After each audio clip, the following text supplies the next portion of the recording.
ख़बर शामिल कयो पिया 9 देरो खां शहीद मोहतरमा बेनज़ीर भुट्टो साहिबा जी मज़ार लॻ फिश फार्म में लखे रुपयनि जी मच्छी कुछ शरपसंदनि तरफ़ां ज़हर उछलण बाद मरी वई।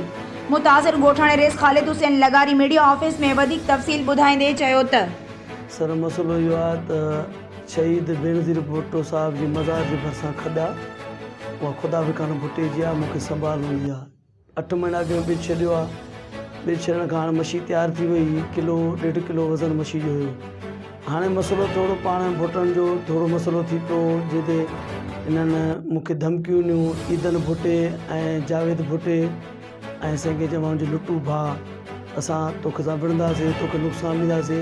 14 तारीख़ ऐं 16 तारीख़ उनखां बाद में जेको आहे कल्ह जेको आहे मुंहिंजी खॾ में ॿिज राति जो मच्छी में ज़हर विझी वियो आहे। मच्छी मुंहिंजी मरी वई आहे 5-7 लखनि जी। अञा मूंखे मौत मार धमकियूं ॾियनि था, तोखे अञा ॾिसंदासीं। जंहिंजे करे मां हिते जेको आहे प्रेस क्लब ते आहियां, मां जेको रिकॉर्ड थो पंहिंजो करायां त इन ते SP साहब खे मां अपील थो कयां त इन ते नोटिस वठनि ऐं सियासी जेको मसइला आहिनि, सियासत जे करे मूंखे मिड़े नुक़सानु था पहुचाइनि। मां हिनमहिल आयो आहियां जेको आहे सो असां प्रेस क्लब ते मां अपील थो कयां SP साहब IG साहब खे। पुलिस ॾे 2 दफ़ा वियो आहियां, हज़ूर बश्क जोड़े जो जेको आहे गड़ी ख़ुदा SHO उहो अमल नथो करे, न अचे थो, न ॾिसे थो, न मुंहिंजी NC थो कटे।